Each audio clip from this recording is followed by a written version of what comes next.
When you were younger, life felt so much more exciting. There was more enthusiasm. You had more of an interest for things. Your imagination was firing, and there was just more hope. You felt more alive, right?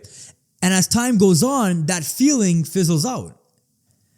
Because as we get older, everything becomes so repetitive and monotonous, and time just starts to fly, and we start to wonder, why doesn't anything feel as fun as it used to feel?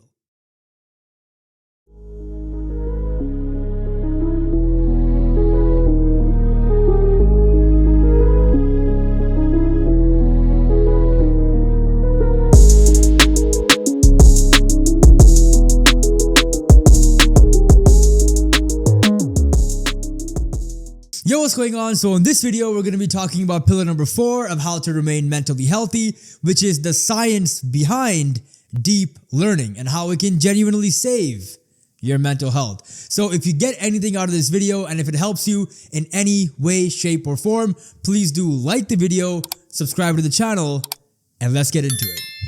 Now, the reason why deep learning is so important is because every single day when we wake up, we have new neurons that are generated and created in our brains through a process called neurogenesis. And these new neurons need to be used in a healthy way. Otherwise, they turn into toxic waste in our brains, which not only ruin our ability to think, but they ruin our mood as well. But if we use them in a healthy way, we build these neurons into our brain, which not only improves the health of our brain, but also improves and elevates our mood as well. So one of the best ways to do this is through deep learning. Now, I know what you're wondering. What does he mean by deep learning?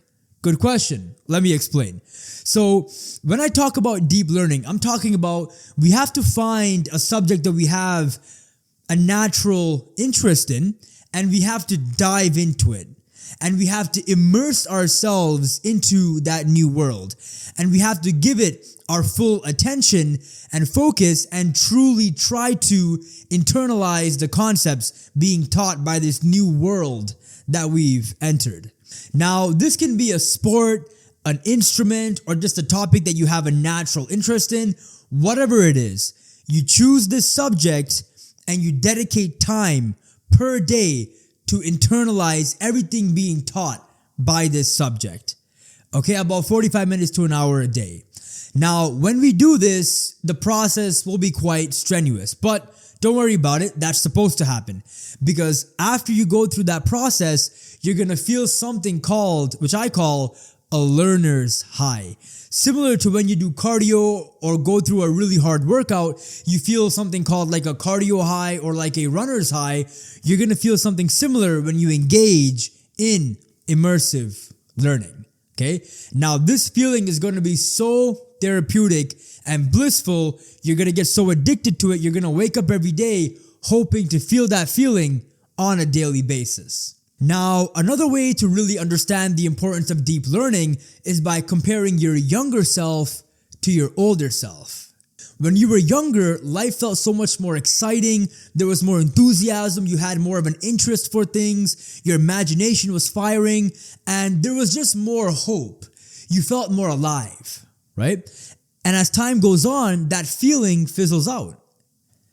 Because as we get older, everything becomes so repetitive and monotonous, and time just starts to fly, and we start to wonder, why doesn't anything feel as fun as it used to feel? In my opinion, it's because we lose curiosity. We stop immersing ourselves in new things. When we were younger, we were consistently learning new things. We were consistently immersing ourselves into new worlds, and every day was an adventure. And when we do that, life feels longer, time feels longer, because the more experiences we stack in a set amount of time, the more longer that period feels in our life, right? So we have to bring that childlike spirit back into our older years. And the way we do that is through learning, is through curiosity, is through asking questions, is through making every day an adventure. Okay, so I highly recommend that we bring this spirit back into our lives. It'll transform the way you feel mentally, and life will truly be something to look forward to. And that is something that we have to feel in order to remain mentally healthy. Okay, so if you want to learn more about this, I highly recommend you follow a person called Dr. Caroline Leaf. She is the person that I learned all this from. I'm not affiliated with her, I just love her work, and I know it'll help you as well. Okay, so I'll put a bunch of articles in the description below that lead to her website, and I'll also put a couple other links that talk about the importance of learning as well. Okay, so thank you so much for watching this video. If you got anything out of it, and if it helped you in any way, shape, or form, please do like the video and subscribe to the channel. I have 14 more pillars to talk to you about when it comes down to mental health, and I would love for you to be a part of it. So thank you so much once again, and I'll see you on the next video. Okay, take care now. Love you all.